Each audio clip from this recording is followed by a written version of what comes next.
പണ്ഡിതന്മാരുടെ മരണം കൊണ്ട് ലോകത്തിന് വലിയ നഷ്ടമുണ്ട്. ഇസ്ലാമിന്റെ കാഴ്ചപ്പാടിൽ ലോകത്തിന്റെ പ്രവാചകൻ അഷ്റഫുൽ ഖൽഖ് മുഹമ്മദ് റസൂലുള്ളാഹി സ്വല്ലല്ലാഹു അലൈഹി വസല്ലമ തങ്ങൾ അന്ത്യനാളിന്റെ അടയാളങ്ങൾ എണ്ണി എണ്ണി പറഞ്ഞപ്പോൾ ഹബീബായ നബി സ്വല്ലല്ലാഹു അലൈഹി വസല്ലമ തങ്ങൾ പറഞ്ഞുവല്ലോ, ഇന്ന മിൻ അശ്റാത്തിസ് സാഅത്തി അൻ യുർഫഅൽ ഇൽമു വയക്സുറൽ ജഹ്ലു.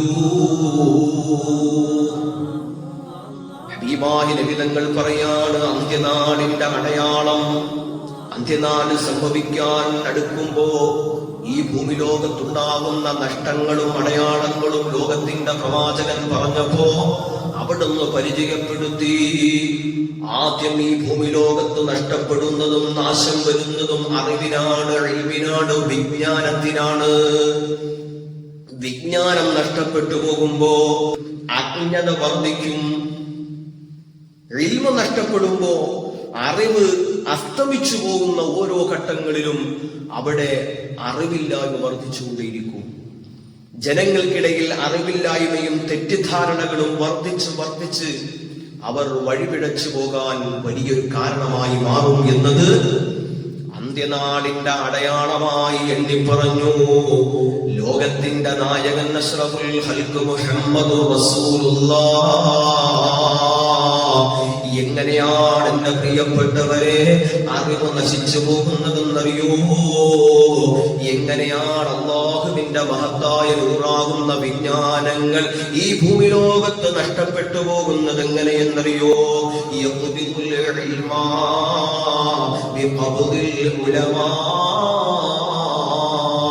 സ്വാത്വികരായ സത്യവിശ്വാസികൾ ഈ ഭൂമി ലോകത്ത് മരണപ്പെടുന്ന ഓരോ സെക്കൻഡും അല്ലാഹുവേ നികത്താൻ കഴിയാത്ത വലിയ അപകടങ്ങളും ആപത്തുകളും ലോകത്ത് വരാനുണ്ട് എന്നതിന്റെ വലിയ അടയാളമാണ്.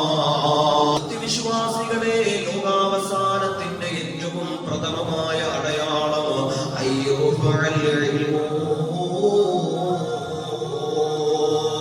വിജ്ഞാനം തകർന്നു പോകല, വിജ്ഞാനത്തെ അല്ലാഹു ഉയർത്തിക്കളയലാകുന്നു. മഹാന്മാരായ പണ്ഡിതന്മാർ പറയുന്നത് കേട്ടോ,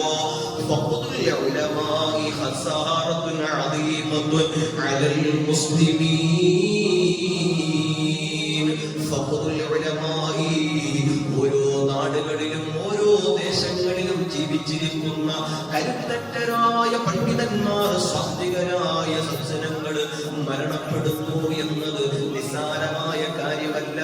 അത് ഖസാറത്തുൻ അദീമത്തുൻ അലൽ മുസ്ലിമീൻ.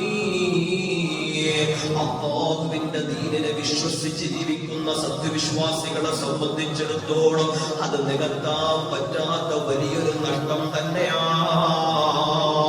അല്ലാഹുവേ, എത്ര മഹാന്മാരുടെ മരണത്തിനാണ് നമ്മൾ സാക്ഷിയായത്.